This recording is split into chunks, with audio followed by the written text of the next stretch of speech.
Madras high court தேர்வர்கள் அனைவருக்கும் வணக்கம். இந்த ஜூனியர் பேலிஃபு, ரீடர், எக்ஸாமினர் போன்ற பணியிடங்களுக்கான செலெக்ஷன் பட்டியல் குறித்து வெளியே இருக்கக்கூடிய மிக முக்கியமான தகவல் மற்றும் ஆஃபீஸ் அசிஸ்டண்ட், மசால்ஜி, இந்த ஓஏ, அப்புறம் டிரைவர் பணியிடங்களுக்கான ரிசல்ட்டுக்காகவும் நிறைய பேர் பார்த்திங்கன்னா வெயிட் பண்ணிக்கிட்டு இருக்கீங்க. ஸோ அதுக்கான அப்டேட் எதுவும் இல்லை ரொம்ப நாளாக அப்படின்ட்டு நிறைய பேர் கேட்டுட்ருக்கீங்க.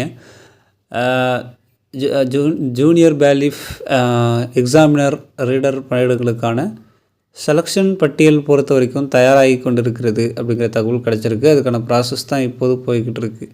அதே மாதிரி பார்த்தோன்னா ஆஃபீஸ் அசிஸ்டண்ட், மசால்ஜி, டிரைவர் பணியிடங்களுக்கான ரிசல்ட் இந்த வார இறுதிக்குள்ளாக வெளியாகிடும் அப்படிங்கிற தகவல் கிடச்சிருக்கு.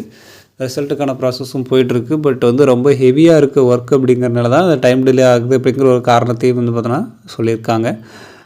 இதுக்கப்புறம் உங்களுக்கு ப்ராக்டிக்கல் டெஸ்ட் அப்படிங்கிறது இருக்கும். அது குறித்து ஆல்ரெடி நம்ம வீடியோவில் நம்ம சொல்லியிருக்கிறோம். ப்ராக்டிக்கல் டெஸ்ட் எப்படிலாம் இருக்கும் அப்படிங்கிறது உங்களுக்கு படிக்க தெரியுதா அப்படிங்கிறதெல்லாம் பார்ப்பாங்க. அதே மாதிரி சில ப்ராக்டிக்கல் டெஸ்ட் சொல்லியிருப்பேன். உங்களுக்கு ஆஃபீஸ் அசிஸ்டன்ட், மசால்ஜி, டிரைவர் பணியிடங்களுக்கு நியூஸ் பேப்பர் படிக்க தெரியுதான்னு பார்ப்பாங்க, எழுத தெரியுதான்னு பார்ப்பாங்க போர்டில். அதே மாதிரி ட்ரெஸ் அயன் பண்ணுறது, பட்டன் தைக்கிறது, மாவிளை தோரணம் கட்டுறது, இந்த மாதிரியான சில ப்ராக்டிக்கல்லாம் உங்களுக்கு தெரியுதான்னு பார்ப்பாங்க. யூடியூப்லாம் பார்த்ததுக்கு நீங்கள் தயாராகிக்கோங்க. அது ஒன்றும் அவ்வளோ கஷ்டமானது கிடையாது.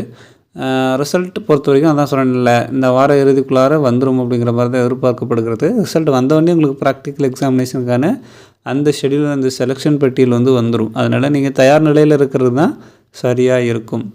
மேலும் உங்களுக்கு ஏதாவது சந்தேகங்கள் இருந்தால் கமெண்ட்டில் கேளுங்க. இது மாதிரியான உடனடி தகவல்கள் மற்றும் அப்டேட்களை தெரிஞ்சுக்க நம்ம சேனலை சப்ஸ்கிரைப் பண்ணி பக்கத்தில் இருக்கிற பெல் ஐக்கானை கிளிக் பண்ணிக்கோங்க. அப்போ தான் எந்த தகவலையும் மிஸ் பண்ணாமல் பார்க்க முடியும். நன்றி.